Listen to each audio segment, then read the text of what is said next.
নমস্কার, অভিপিউর হেসেলে তোমাদের সবাইকে জানাই স্বাগত। শীতকালে অনেক রকমের শাক বাজারে পাওয়া যায়, তার মধ্যে একটি অন্যতম শাক হলো বেতো শাক, যা আমাদের শরীরের জন্য ভীষণ উপকারী। বেতো শাককে অনেকে বেথো শাক বা বেথুয়া শাক নামেও চেনে। এই শাক আমাদের ইমিউন সিস্টেমকে শক্তিশালী করে। এছাড়াও এই শাকে রয়েছে calcium, potassium, magnesium, iron, manganese প্রভৃতি।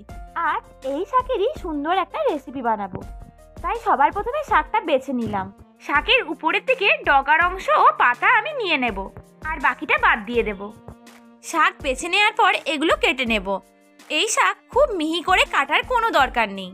এছাড়াও নিয়েছি মাঝারি সাইজের একটি আলু আর একটি বেগুন।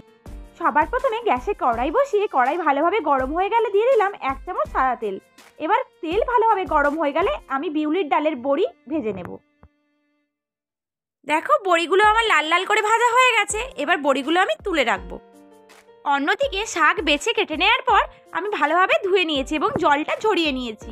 এবার যে তেলে বড়ি ভেজেছিলাম সেই তেলেই দিয়ে দিলাম অর্ধেক চামচ কালো জিরা, একটা কাঁচা লঙ্কা। এরপর এর মধ্যে দিয়ে দিলাম কেটে রাখা শাক, বেগুন আর আলু।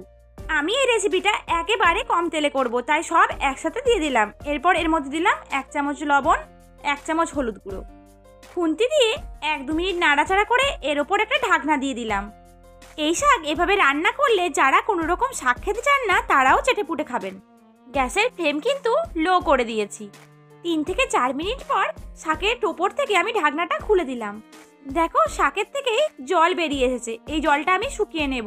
এই সময় এর মধ্যে দিয়ে দিলাম 1 চিমটে চিনি।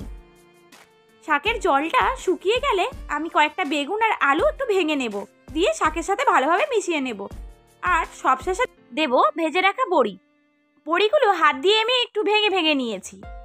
এবার বড়িগুলো শাকের সঙ্গে খুব ভালোভাবে মিশিয়ে নেব। বড়িগুলো দিয়ে দেওয়ার পর আমি লো ফ্লেমে আরও 1-2 মিনিট রান্না করে নেব। দেখো, বেতো শাক রান্না আমার একেবারে কমপ্লিট। ভিডিওটি ভালো লাগলে প্লিজ লাইক, শেয়ার, কমেন্ট এবং সাবস্ক্রাইব করে দিও। আর পাশে থাকা বেল আইকনটি ক্লিক করতে একেবারে ভুলো না।